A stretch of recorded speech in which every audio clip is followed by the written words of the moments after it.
की विराधना होती है, लेकिन यहाँ आगे कह रहे हैं कि प्रमाद के योग से असत विधान। अगर आप सोच समझ के नहीं बोल रहे हैं, शब्दों को नाप तोल कर नहीं बोल रहे हैं, कुछ भी आप बोल रहे हैं, तो वह आपका प्रमाद का यदि योग है, तो प्रमाद के योग से जो शब्द वर्गणाएं आप बोलते हैं वो असद अभिधान, माने जो वस्तु नहीं है उसको इस रूप में यदि कहने की कोशिश कर रहे हैं, तो आचार्य भगवंत कहते हैं अनर्थम पापम।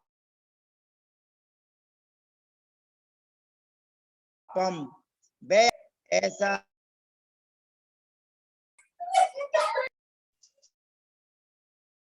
वे आपका झूठ पाप है, समझना चाहिए।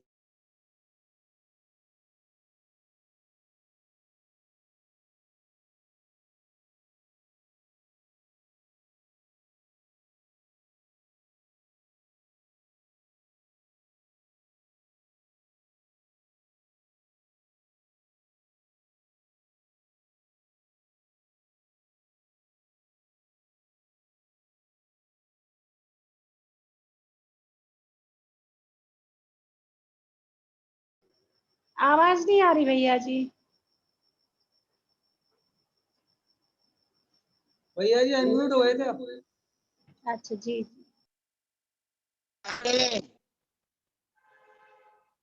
हेलो, आ गई भैया जी, आवाज आ गई।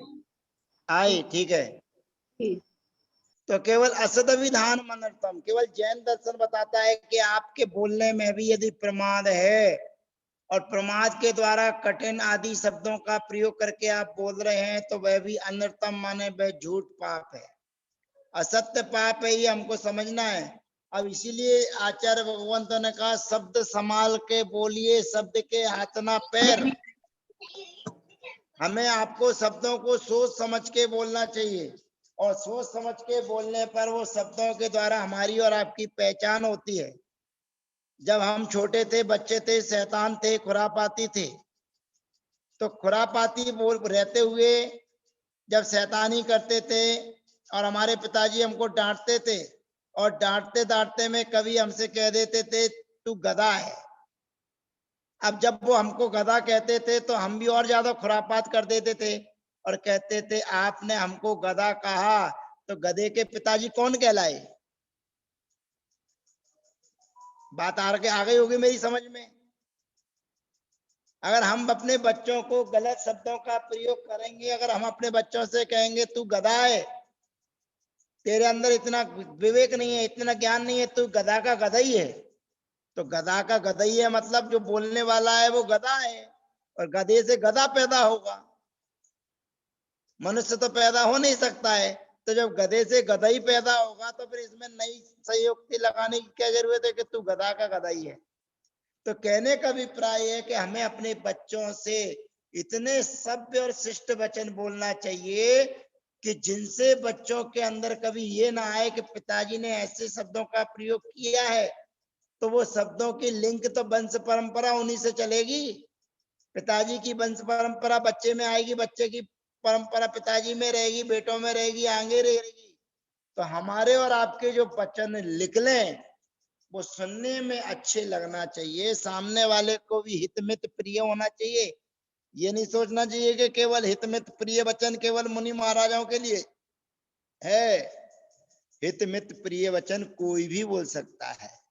अच्छे वचन बोलने में कोई रोक टोक नहीं है, पर अच्छे वचनों के साथ में कर्मों की निर्जरा करना, मुनि पद को धारण करना, माँ जिनवाणी के अनुसार चलना, माँ जिनवाणी के अनुसार सबको चलाना, बस ये थोड़ा सा कठिन होता है। इसलिए असदविधान मनर्थम, प्रमाद के योग से असत का कथन करना अनर्थम है, यानी कि झूठ है, ऐसा जानना चाहिए। इसी प्रकार से अदत्ता दानम स्तेयम, ये भी यहाँ पर भी प्रमाद का योग लगना है। अब ये प्राय करके समझने वाली बात ये है कि ये उस त्यागी वृत्तियों के अंतर्गत चलता है कि जहां अनेक साधक हैं, अनेक त्यागी हैं, जहाँ आश्रम में लोग रह रहे हैं अनेक प्रकार के हैं, वहीं ये सूत्र घटित होता है।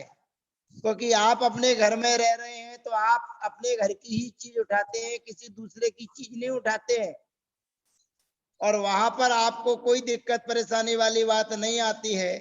तो यहाँ कहा जा रहा है अदत्ता दानम स्तेयम, यहाँ पर भी प्रमाद योग लगाना है कि प्रमाद के योग से जो सामने वाली वस्तु नहीं दी गई है, किसी ने आपको नहीं दी और आपको आवश्यकता थी, और आपने अपनी आवश्यकता की पूर्ति के लिए उस वस्तु को उस स्थान से ग्रहण कर लिया, उठा लिया, तो आचार्य भगवंत कहते हैं अदत्ता दानम, बिना दी हुई वस्तु को ले लेना चोरी है।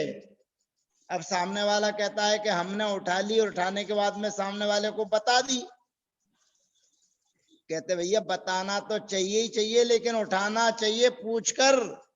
आपने उठा ली और जब तक आपने उसको नहीं बताया है, जब तक उनके परिणाम कैसे दूषित हुए ये समझना चाहिए कि उतने समय तक उनके परिणाम दूषित रहे, ग्रसित रहे। इसलिए हमें और आपको हमेशा प्रमाद के योग से बिना दी हुई चीजें कभी किसी की ग्रहण नहीं करना चाहिए। और ये केवल घटित होगा जो आश्रम में रहता है, जो संघ में रहता है, जो अनेक साधुओं के मध्य रहता है, या अनेक साधु जहां पर है, क्योंकि ये सबके लिए चर्चा है, कोई गृहस्थ के लिए नहीं है। दिगंबर मुनि महाराजों का संग हो, अगर जंगल जाने की आवश्यकता हो और आपका कमंडल नहीं दिख रहा हो, नहीं मिल रहा हो, अब आपने क्या किया, किसी दूसरे साधु का कमंडल लिया और चले गए। अब आप दूसरे साधु का कमंडल लेके चले गए, लेकिन जिन साधु का कमंडल था वो आके अगर देखेंगे कि हमारा कमंडल नहीं है, तो आपने दूसरे का ले लिया, लेकिन वे दूसरे का नहीं लेंगे, क्योंकि वे अपने अचौर्य व्रत का पालन करने वाले हैं। और उतनी देर तक वे दुखी रहेंगे, परेशान रहेंगे, बेचैन रहेंगे, क्योंकि पीछी और कमंडल अगर आपसे दूर हो जाते हैं और आपके कहीं गुम हो जाते हैं, आपके कहीं खो जाते हैं, हवा में पीछी उड़ जाती है, तो उसका आपको प्रायश्चित व्यवस्था है कि आपका कमंडल कोई चुरा के ले गया, तो उसका फिर प्रायश्चित कीजिए। तो सामने वाला जब तक अपने कमंडल को प्राप्त नहीं कर लेता है, जब तक बेचैन और परेशान होता है। इसलिए हमें किसी की बिना दी हुई चीजें नहीं लेना चाहिए। ये शब्दों के माध्यम से समझने वाली बात ये कि ये केवल प्रक्रिया वहां चलती है कि जहां अलग अलग जगह के श्रावक साधु एक जगह वृत्ति इकट्ठे हो चुके हैं, और उन्हीं को आवश्यकता पड़ेगी। किसी को कोई किसी की पुस्तक की आवश्यकता है, किसी को समय सार की आवश्यकता है, आपके पास नहीं है, आप दूसरे के कमरे में गए, वहां से उठा लाए।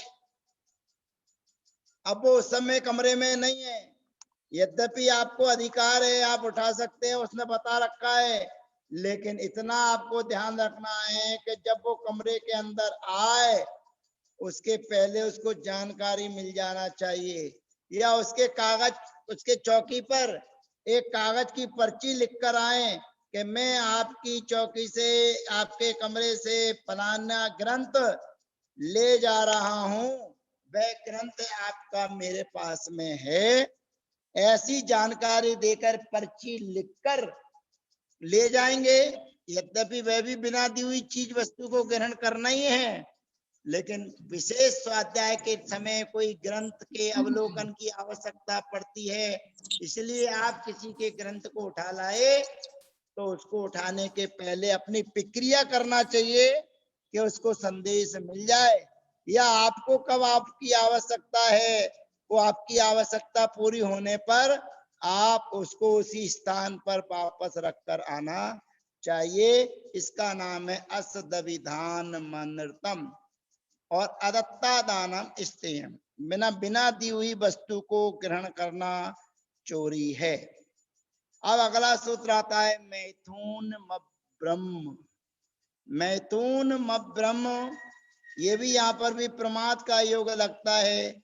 और मैथुन को अब्रह्म अर्थात कुशील पाप कहते हैं।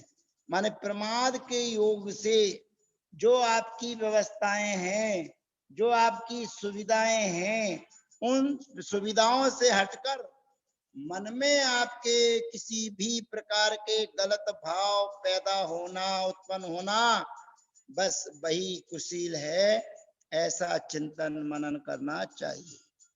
और लास्ट सूत्र आता है मूर्छा परिग्रह। फिर यहाँ पर भी वो लगाना है प्रमत्त योगात। अब इस सूत्र की बहुत से लोग व्याख्या करते हैं कि भैया जी हमारे पास में बहुत कुछ है, लेकिन हमें किसी प्रकार की मूर्छा नहीं है।